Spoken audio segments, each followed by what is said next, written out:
Good morning po sa ating lahat, at ngayon ay linggo at kailangan mo natin magtabas ng ating mga damo sa harapan ng bahay kasi medyo mahaba na. So enjoy lang po kayo at enjoy ko din sarili ko habang magtatabas ng mga damo. Dito po pala sa Australia, monitored pala yung mga haba ng damo ng inyong sa paligid ng inyong bahay. So pag makikita po yan ng council na medyo mahaba na yung mga damo nyo, di nyo na naputulan, makakatanggap po kayo ng sulat galing sa kanila. So obligado po tayong magputol ng mga mahaba ng damo.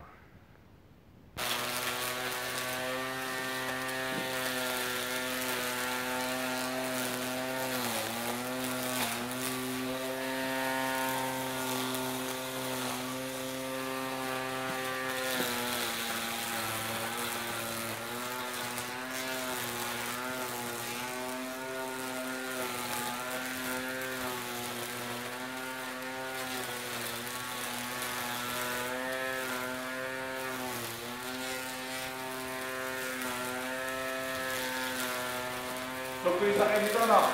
Sakyan, yan ako dito. Isang sakyan. Para? Ano? Ha? Para? Ano ko lang konti dito, dikit ko. Okay na yan. Okay na yan? Okay na yan. Yung grass cutter o grass trimmer pala, nabibili namin yan dito sa Bunnings Warehouse ng $54 at basta less than $60. So ganun ang presyo din dito. Pero malaking bagay, malaking tulong talaga. At naisipan ko na rin uli na someday mag-iipon na naman ako ng mga gamit galing dito kasi para sa akin mura mga gamit na ganito dito. Alam ko meron naman to sa Pilipinas pero medyo mataas ang presyo at saka hindi ganun, siguro may ganun yung kagandang quality, medyo mahal, pero dito mura na, maganda pa ang quality.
Ako'y magbe-break po muna mga kaibigan, at tinutuloy ko mamaya, medyo nakakangawit din. At maraming salamat po sa inyong panonood. Sa susunod po sa uulitin. Salamat. Bye bye.